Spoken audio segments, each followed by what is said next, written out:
Hey guys, it's Jonah here, back with the beer review, and this one is another one from the Easter box. Easter does seem like it was a while ago, and it was almost a month ago now, so better get drinking, eh? We are going to try this one. It's Reading Brewery, double-barreled, if it will focus. And this is called Falls. It's a Hazy IPA, which is cool, at 5.8%, which is fantastic because that sits clearly within the IPA category. Tropical, juicy, and citrus. It says in our latest Hazy IPA, expect a deluge of bright citrus and juicy tropical fruit from the jam-packed hops with Citra, Galaxy, Eclipse, Enigma, and Mosaic Cryo. Wow, that's quite a lot of hops. These heavy-hitting hops bring layers of sticky mangoes, sweet grape, nice, rounded off with fluffiness from our house yeast. Sounds pretty good. It does have oats. Oh, there we go. Let's see that little thing. Don't forget to avoid the pregnant ladies. They drink far too much as it is. It's got oats and wheat in there, a bit of torrefied wheat as well, which is always cool. This is going to be proper. I've got a feeling this is going to be a really good beer. So it's been chilling in the fridge for a good couple of days, so that should be good. Yeah, I've been kind of busy with things outside of beer, which I know you guys don't really want to hear about, but yeah, not going so well, unfortunately. But never mind. I'm still drinking at the moment. It could be that at some point in the near future, I might even have to give up drinking, but we shall see. Wow, look at that head. That's almost a ridiculous head. And as usual, we stare at the head. Oh, wow. So that is 2 fingers worth of head. Really murky, really hazy. There's no floaty bits in there that I can see, but the colour is really nice and pale. That's a really good sign. Really, really fruity, tropical fruity. There are some high notes as well. They say grape, and every time I hear grape, I think of those kind of white fruits, high notes in the tasting palate. That's how I kind of describe them. Yeah, let's see what we get. Anyway, it's the end of the weekend. A Frenchman won the French Grand Prix, Johann Zarco. So cheers to you, my friend. Yeah, first time a French person's won in France for 70 years. So cheers and best to you.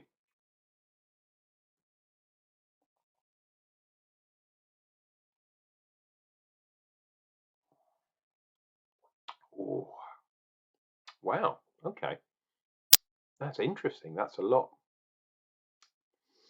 Yeah, that's a lot higher than I thought. It's kind of really zesty. Um, yeah, when I thought they were mentioning high notes, I was thinking grape as in like Nelson Sauvin, like really, really high. But no, this is really kind of a zesty, sharp, grapefruity type. Just a bit more gnarly than I was expecting. Bit of a surprise, actually. Wow. Little bit of cream there, which is interesting because when you have a sharp, zesty thing, I'm used to the kind of orange citrusy stuff, but there's none of that in here. This is more, yeah, more sharp, more zesty. It is grapefruit. That's what I pick from it. There is a bit of a green hit there from the citra, I guess, which is giving that kind of grassy note in the background. But zesty, creamy grass, that doesn't sound that great. But yeah, this is molding together quite nicely. It's got a bit of a backbone of sweetness in there too. So not only the creaminess mainly from the oats, but a bit from the wheat as well, giving a little bit of that mouthfeel. But it is quite a light mouthfeel. I say kind of a medium. It's not a really thick milkshakey type one. Even though it looks like it, it's not what I'm getting in the mouth here. Um, yeah, and like I say, a bit of residual sweetness, which is nice to see. Pardon me, especially when you've got a reasonable ABV. So at 5.8, we're getting up near 6% ABV.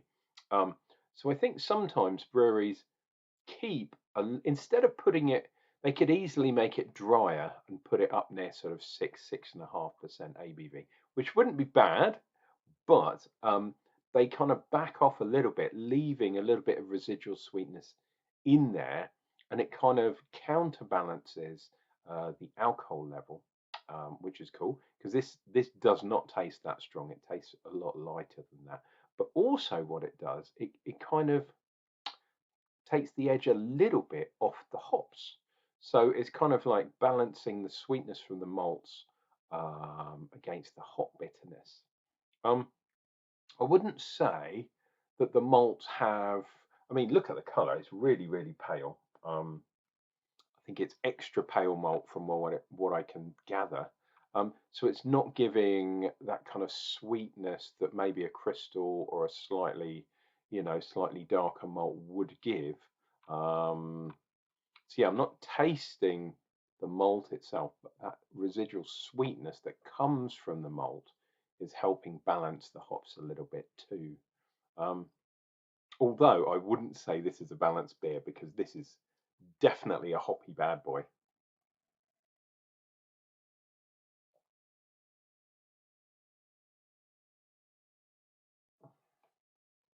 Oh, wow.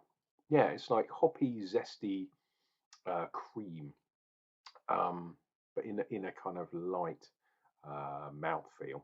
Um, yeah, very weird, very unique. I don't know, yeah, necessarily if I've had a beer. I've had zesty beers before, obviously, and sort of danky green beers. It's not that. I mean, it is. It's definitely got that hoppy edge to it, but I wouldn't call this a dank beer by any means. Um, Although it's getting there. It's on that side of the spectrum. Uh, if you know what I mean. Uh, Usually, the really dank ones are like double IPAs or triple IPAs, a bit stronger, and then they can really pack them out with hops. Maybe it's because they've used the cryo hop. And for those of you that don't know, cryo hop means it's basically an extracted hop, which is really concentrated. And what they try and do is concentrate the acids and the thiols and that kind of stuff, and get rid of some of the green, like the plant particulates. Do you know what I mean? And they turn them into these little kind of nuggets, the pellets, if you like. Um, Sometimes you can get cryo in a little jar, and it's lit like an essential oil, and you kind of drop with a pipette, or maybe pour a whole thing into a batch. I'm not sure if they've done that here. I very much suspect it's a cryo hot pellet thing going on. Yeah, it's weird though. Sometimes having that plant matter in there, especially in the boil or in the in the ferment, um, kind of adds a little bit of vegetal stuff. But sometimes that's good because it's hops are not all about the alpha acids. You get that into your brain, and yeah, half the battle is won.